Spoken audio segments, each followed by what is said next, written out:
Euzubillahimineşşeytanirracim. Bismillahirrahmanirrahim. Kardeşlerim, bugün 10 Şubat. Cennet mekan ve son halifelerimizden Ulu Hakan Abdülhamit Han Hazretlerinin vefat yıl dönümü. Allah kendisine rahmet eylesin, cennetiyle muamelede bulunsun. Hepimizin ailesine de dünyada da ve ahirette saadet versin. Bugün burada toplamamızın gayesi Abdülhamit Han Hazretlerini şeriat istiyoruz diye darbeyle indirdiler. Zaten İslam hukuku vardı.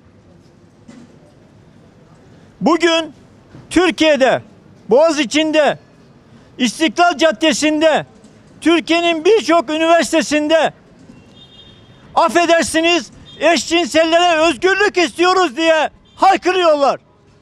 Darbe olmuş darbe. 15 Temmuz'da yapılamayan darbe şu anda olmuş, gerçekleşmiş. Dün ailesiz, ahlaksız, cinsiyetsiz toplum projesi için LGBT dedikleri insanlığa ve aileye karşı bir operasyon var. Bu operasyonun adı toplumsal cinsiyet eşitliği. Bunun yasal kılıfı var. İstanbul Sözleşmesi. Bunun anayasal kılıfı var. İlgili maddeler var. Cinsel yönelim, cinsel tercihi Avrupa İnsan Hakları'nın 8, 12, 14. maddelerine göre anayasal hak olarak görülüyor. Ve sıkı durun, 2017'de Anayasa Mahkemesi eşcinsel evliliğe onay verdi. Arkadaşlar, gece teheccüde kalkanlar Lut kavmi zamanında helak oldular. Neden? Çünkü sapkınlığa karşı sessiz kaldılar. Bakın İstiklal Caddesi'nde Ramazan ayında onur yürüyüşü diyorlar adına. Kitabımıza, Kur'an'a, ezana, Kabe'mize hakaret ettiklerini geçtiğimiz haftalarda gördünüz.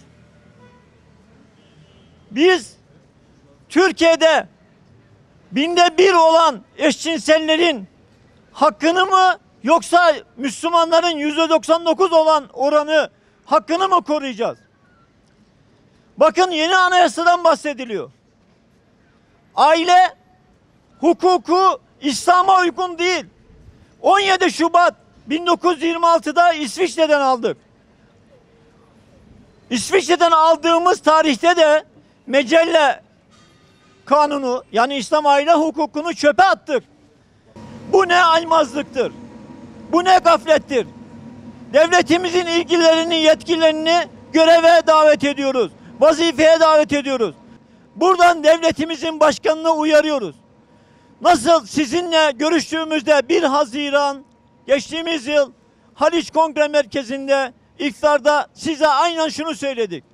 Eğer aile yıkan yasalar ve sözleşmeler malum fıtrata ve hukuka aykırı, aileyi ifsad ediyor. Eğer siz fıtrata ve hukuka aykırı aile yıkan yasalar ve sözleşmeleri değiştirmezseniz İstanbul'u da kaybedersiniz, genel iktidarı da kaybedersiniz. Bu parti meselesi, din meselesi, mezhep meselesi değil arkadaşlar. Dinler üstü, partiler üstü, mezhepler üstü bir mesele. Ailemize sahip çıkmalıyız. Ailemize sahip çıkmak için de aileyi ifsad eden fıtrata ve hukuka aykırı yasaları başta İstanbul Sözleşmesi olmak üzere ve onun dayattığı 62-84 olmak üzere acilen kalkmalı.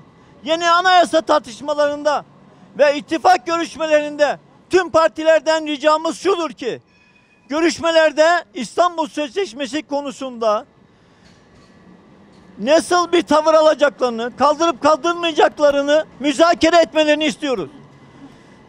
Bugün 10 Şubat aynı zamanda Bakanlar Kurulu'nun İstanbul Sözleşmesi'nin onay tarihi için bu basın açıklamasını yapıyoruz.